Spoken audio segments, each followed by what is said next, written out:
Hello दोस्तों, अब हम ना क्लास 12 का ना फिजिक्स के ना ऑब्जेक्टिव क्वेश्चन के बारे में बताएंगे। क्लास 12 का जो ऑब्जेक्टिव क्वेश्चन आता है ना 2025 में एग्ज़ाम होने वाला 1 फरवरी से, तो पार्ट 1 बताएंगे।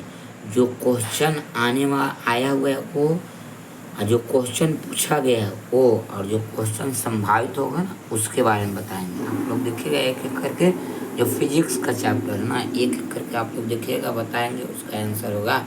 इसी तरह फिजिक्स का क्वेश्चन लाते रहेंगे ना, वो जो पूछा हुआ है ना इतना बताएंगे क्वेश्चन, उसी में से आएगा, इससे बाहर नहीं जाएगा आप लोग का क्वेश्चन, यानी कि ऑब्जेक्टिव का। देख लीजिएगा आप लोग पढ़ कर करें।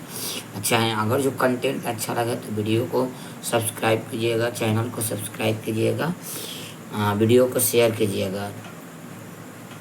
देख एक करके हम बोलेंगे, देखिए पढ़ेंगे।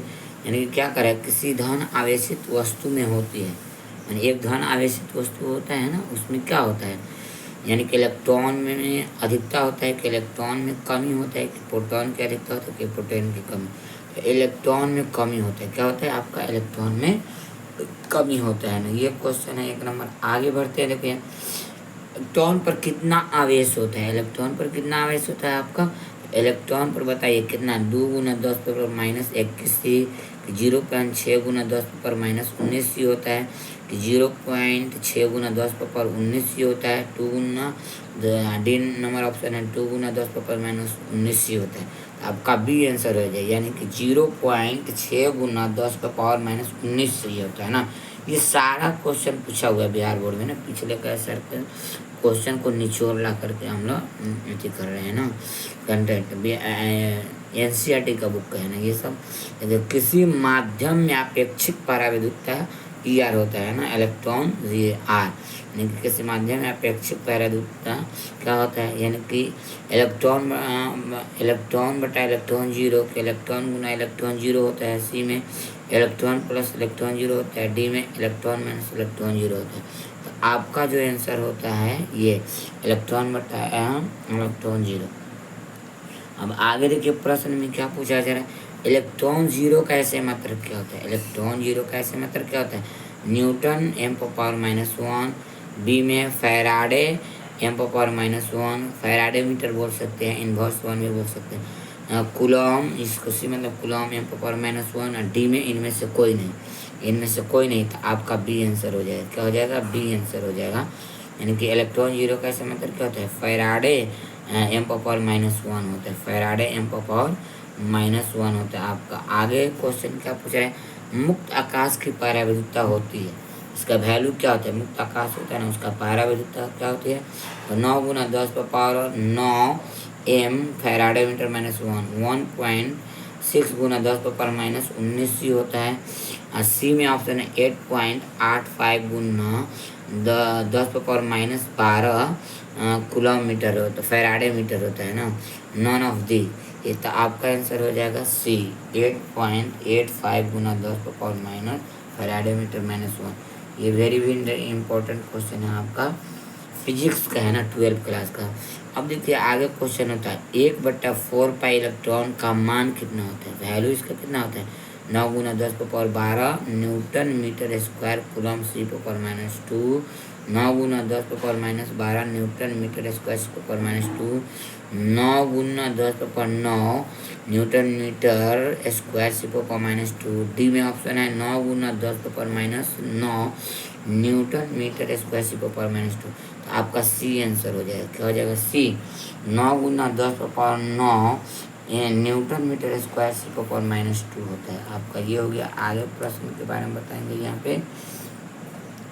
ये आगे देखिए यहाँ पे क्या कर रहे हैं, जब किसी वस्तु को आवेशित किया जाता है तब द्रव्यमान में क्या होता है, जब किसी वस्तु को आवेशित करेंगे ना तो आवेश का ऐसे मतलब कूलम होता है, जब किसी वस्तु को आवेशित किया जाता है तब द्रव्यमान में क्या होता है, उसका वजन में, द्रव्यमान में, वेट में घटता है, ए नंबर में, बी नंबर में बढ़ता है, सी नंबर में अचर रहता है, डी नंबर में क्या कहता है, घटता है या बढ़ता है, यानी कि डी नंबर में क्या हो सकता है, घटता है या बढ़ता है। तो इसका डी नंबर में ऑप्शन नहीं दिया है, तो इनमें से कोई नहीं हो जाएगा आपका, क्या होगा इसका, तो इसका आंसर देखिए नहीं दिया है, लेकिन हम बता दे रहे हैं, जब किसी वस्तु को आवेशित किया जाता है ना तब द्रव्यमान में क्या होता है, घटता है बढ़ता है क्या चल रहता है, दोनों होता है, कभी घटता है कभी बढ़ता है, कभी घटता है कभी बढ़ता है। इसका आंसर बता दिए, इसमें ऑप्शन में नहीं दिया लेकिन बता दिए कि कभी घटता है या तो बढ़ता है, कभी बढ़ जाता है या घट जाता है, यही आंसर हो।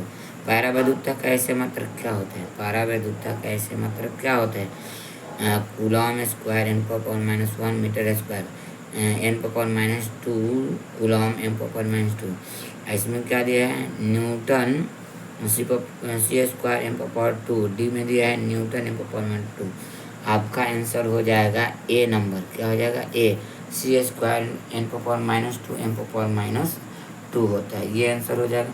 यदि किसी वस्तु पर 100 एन सी यानी कि एन सी आवेश है तो उस पर कितने अतिरिक्त इलेक्ट्रॉन होंगे, यानी कि यदि किसी वस्तु पर 100 एन सी आवेश हो तो उस पर कितने अतिरिक्त इलेक्ट्रॉन होंगे। 6.25 गुना 10 पर 7, 1.6 गुना 10 पर 19, 6.25 गुना 10 पर 23, कि 6.25 गुना 10 पर 11, यानी कि ये डी वाला जो ऑप्शन होगा यही आपका आंसर, यानी कि 6.25 गुना 10 पर 11 होता है, क्या होता है 6.25 गुना 10 पर 11 हो जाएगा।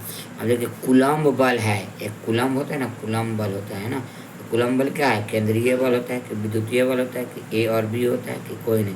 तो कूलम्ब बल क्या होता है, दोनों होता है, लेकिन केंद्रीय बल भी होता है और विद्युत बल भी होता है, केंद्रीय बल और विद्युत बल होता है। इसमें एक कूलम आवेश बराबर डैश ई एस यू होता है, एक कूलम आवेश बराबर डैश ई यू एस होता है। तो 3 गुना 10 पर 9 होता है, तो 9 गुना 10 पर 9 होता है, 3.35 गुना 10 पर माइनस 9 होता है, कि नॉन ऑफ दीज होता है। ये बोलिए एक कूलम आवेश बराबर क्या होता है आपका, ये बताइए। एक कूलम आवेश बराबर ई एस यू, 3 गुना 10 पर 9, 9 गुना 10 पर 9, 3.35 गुना 10 पर 9 होता है। बताइए इसका आंसर क्या हो जाएगा, तो आपका हो जाएगा 9 गुना 10 पर 9 होता है, बी ऑप्शन हो जाएगा, क्या हो जाएगा बी ऑप्शन हो जाएगा ना।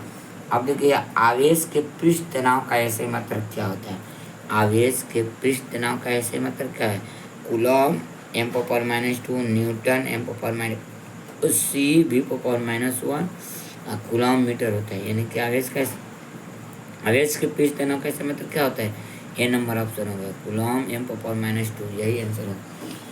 यही आपका ये 10-12 को क्वेश्चन डेली लाएंगे पार्ट 1 में। आपको वीडियो अच्छा लगे तो चैनल को सब्सक्राइब कीजिएगा, शेयर कीजिएगा। Thanks watching the video, very very important question है, आप लोग देखिएगा।